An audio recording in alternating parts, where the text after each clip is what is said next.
Get all the latest news and coronavirus and more delivered daily to your inbox. Sign up here. Facing a lawsuit by state Republicans over her use of emergency powers during the coronavirus outbreak, Michigan Governor Gretchen Whitmer fired back Tuesday, accusing the GOP of a power grab. This is more than a political bluff or a dissatisfied co-equal branch of government holding a losing hand under applicable law, Whitmer wrote in a legal filing submitted Tuesday, according to the Detroit News. It is a power grab cloaked in the fineries of unfounded legal reasoning. Oral arguments in the dispute are set to begin Friday, the News reported. Michigan judge declines to sign order shutting down barber for defying state's coronavirus lockdown.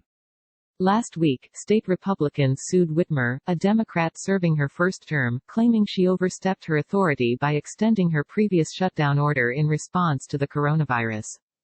The GOP claims Whitmer cannot extend an emergency declaration beyond 28 days without approval from the legislature, according to the News.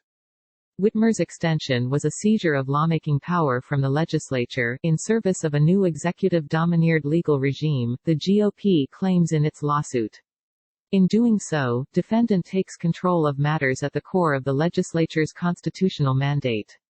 And she does so under no discernible standards or time limits, save vague insistences that an emergency requires them.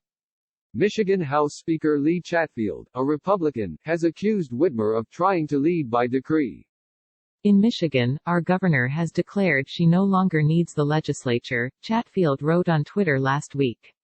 What would the country say if the president declared he no longer needed Congress?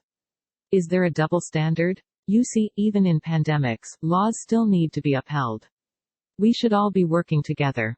In late April, Whitmer extended her emergency order through May 28, hours before it was set to expire, and vetoed a bill that would have limited her powers. The extension came after dozens of demonstrators, some armed with rifles, gathered inside and outside the Capitol building in Lansing earlier in the day. Click here for complete coronavirus coverage. Whitmer's orders in response to the outbreak have drawn numerous public protests, as well as online threats of physical harm against Whitmer and other Democrats. Last week at least one state lawmaker was seen flanked by armed escorts while walking to Michigan's Capitol following protests that saw armed demonstrators clad in tactical gear storm the building last month to demand the reopening of the state's economy and the rollback of social distancing measures. Fox News' Louis Cassiano contributed to this story.